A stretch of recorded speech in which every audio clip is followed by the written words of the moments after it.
weltare ɓiɓɓe fulɓe andu diine maɗa fedde heblo sukaɓe afrique takkusana yoni to tokomaji cilon daabi e matam magama ko on takkusan yoni ha toon to gimbanna e wondude beela ene jeeya e gardidi kabaruji men ma en kal toon to leydi sénégal ko fate demi final mo tournoment mo diwana magama to Angleterre Italie ko ceerno Gueladio Sow to Allemagne ko ceerno Bouye Sow woto godde joni joni jañoɗen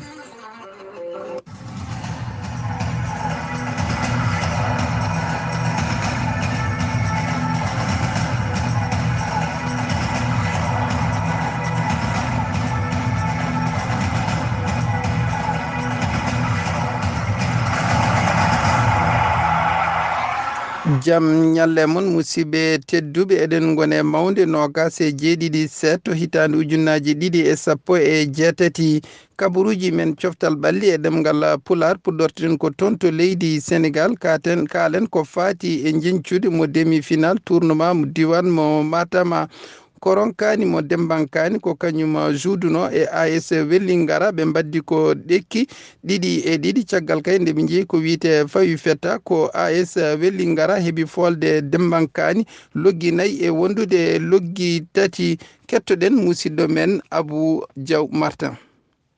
Dembankani est éliminé. Ranem se qualifie, AS Wellingara se qualifie. Oh, quel dommage pour Koronkani. Koronkani qui avait vraiment mené le score 2-0 et se fait rattraper dans les toutes dernières minutes. Allez, comme au départemental aussi, c'est la même chose. C'est le remake. Et là, ça a été fatal pour eux. caggal match AS Wellingara e Dembankani match ɗimmo wonno ko AS tantaji e wondude guddude duuɓeɓe ko tantaji heeɓi folde guddude loggi nayyi e wondude loggi ɗiɗi kettoɗen musidɗo Abou Diaw Martin. 37e minute de jeu, toujours 4-2 pour ɓeɓe ganduɗa ko AS tantaji mo Matam et AS Guddude Ndolɓe qui joue bien, vraiment, qui ont du bon football, ils ont fait du bon football, mais ils ont été vraiment déstabilisés avec le petit incident où normalement yo réserve no formulé o joueur yo arpale photographié e nder seconde période mais ɓe mbiɓe noon ko ɗum funno wonde koye premier mi-temps. Malheureusement ils l'ont pas fait en premier mi-temps. Au premier mi-temps no mono raisonné automatiquement il devait demander qu'on photographie le joueur, mais ɓe mbaɗani ɗum malheureusement peut-être manque d'expérience. Finalement, donc, ils ont accepté de jouer. Et ils ont automatiquement, dans 10 minutes, ils ont encaissé le troisième but. Et ils sont revenus un score 3-1, 3-2. Ensuite, le quatrième but est venu, maintenant c'est 4-2 hors de ça. Et donc, je suis obligé de partir là parce que ma batterie est complètement à plat. Elle est complètement à plat. Et il nous dit encore 5 minutes, mais après on va se reprendre. On va se reprendre. Mais Nangé, dans les stades régionales, pour le moment, Tantaji qui mène devant Goudoulé, 4-2. Il reste juste moins de 10 minutes. Donc 5 minutes de jeu maximum.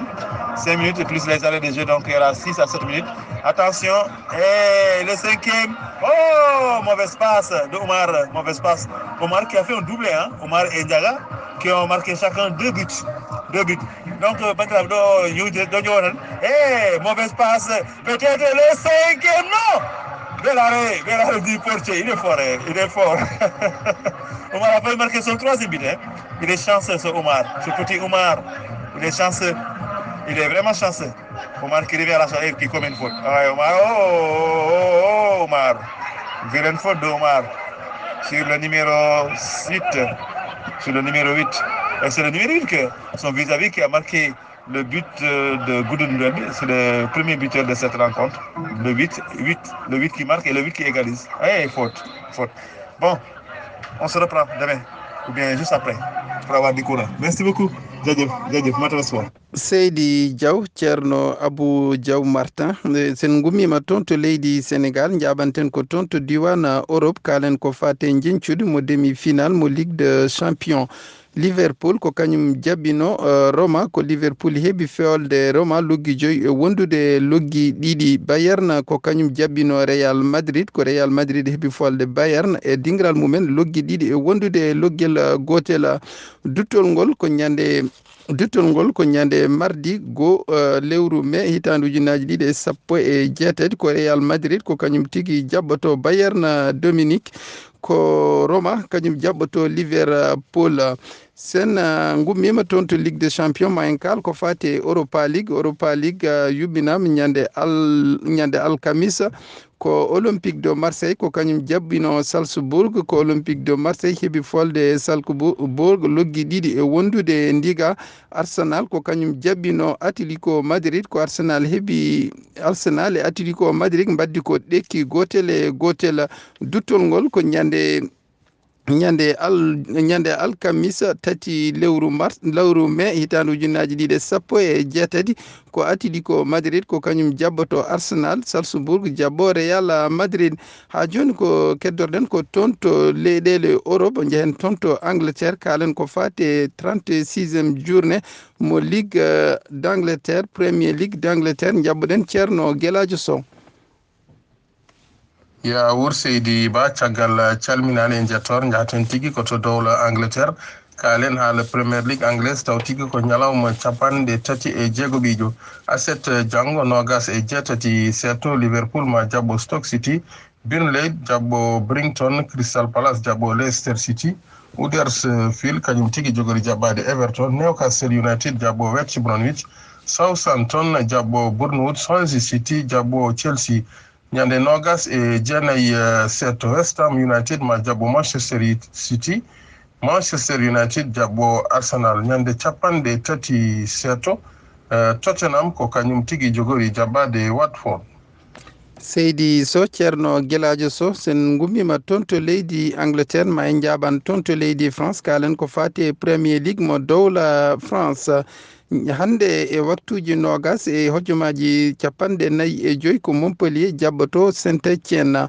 Lyon kañum tigui jabboto Nantes, Dijon yaha toon to Bordeaux, Lille huccidire Metz, Rennes, Amiens yaha toon to Monaco, Nice yaha toon to Strasbourg, Troyes jabbo Caen, Rennes jabbo Toulouse, Marseille yaha toon to Angers, PSG jabbo Guingamp. Sen gumima toon to leydi France ma en jaɓan toon to leydi Italie kalen ko fati Série A mo dowla Italie jabboɗen ceerno Gueladio Sow.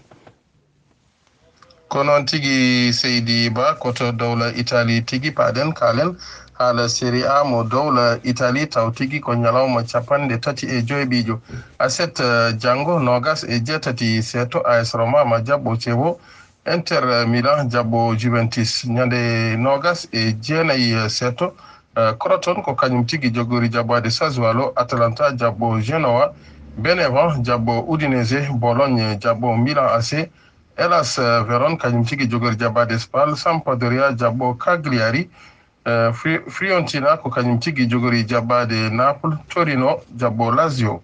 Seydi Sow ceerno Gueladio Sow sen gummima toon to leydi Italie ma en jaɓan toon to leydi Allemagne jabboɗen ceerno Bouyi Sow ko fate Liga mo dowla Allemagne. Allah jarama a jarama Saydou Abouba jaam ñalle maɗa jaam ñalle moɗon hettotoɓe a yawo weltare ɓiɓɓe fulɓe andu diine ma eɗen gone kabaruji meɗen coftal balle jaɓanten ko toon to Allemagne 32e journée Hoffenheim ma jabbo Hanovre 96, Wolfsburg ma jabbo Hambourg, Hertha Berlin ma jabbo FC Augsbourg, Fribourg ma jabbo Cologne, Schalke 04 ma jabbo Borussia Mönchengladbach, Mainz 05 ma jabbo Leipzig, Bayer Leverkusen ma jabbo Stuttgart, Brême ma jabbo Dortmund, Bayern Munich ma jabbo Francfort. e gardini doggol ngol ha joni ardi ko Bayern ene jogui toɓɓe capanɗe jeeɗiɗi e jeetati, rewi hen ko Schalke 04 ene jogui toɓɓe capanɗe joyyi e jeegom, rewi hen ko Dortmund ene jogui toɓɓe capanɗe joyyi e nayyi. Saydou Abouba ko ɗum ɗo wonno ko tongannoɗen men kabaruji men e coftal ɓalli toon to Allemagne à vous l'antenne. Seydi Sow ceerno Bouye Sow sen gummima toon to leydi Allemagne ma en jaɓan toon to leydi Espagne kalen ko fate ñalngu 35 ɓiijo mo liga mo dowla Espagne ñande aljuma walla mbiyen e jamma hande o ko lavante ko kañum tigi jabboto FC Séville ñande aset nogas e jeetati set ko Espagnol Barcelone ko kañum tigi jabboto Las Palmas Atlético Bilbao yaha toon to Real Sociedad Real Madrid huccindire e Leganés Villarreal jabbo Celta Vigo Getafe jabbo Girona Alaves jabbo Atlético Madrid, Valence jabbo Eibar, La Corogne jabbo Barcelone, Malaga yaha toon to Betis.